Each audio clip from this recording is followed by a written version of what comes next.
Vous l'avez sûrement vu dans la presse ce matin, le rapport Oui, Renoir est mort à l'âge de 31 ans en réanimation.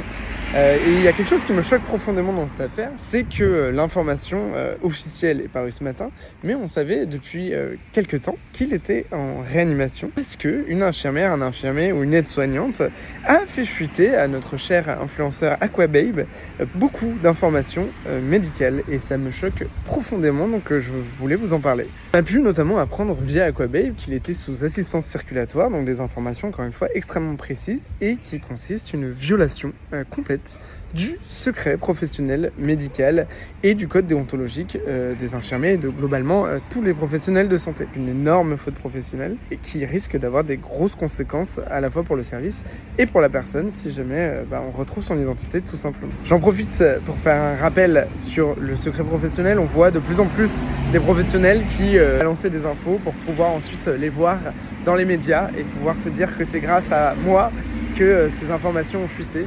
Il n'y a absolument aucune fierté à faire ça. Au contraire, encore une fois, c'est une faute professionnelle.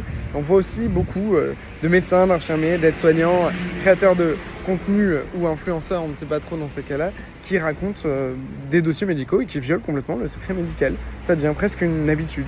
Mais là, encore une fois, ça jette une putain de mauvaise image à la profession et ça m'énerve énormément. Si jamais vous éprouvez une satisfaction à voir des lignes dans les médias de données hyper précises sur des patients, et faut changer de métier, je pense, tout simplement.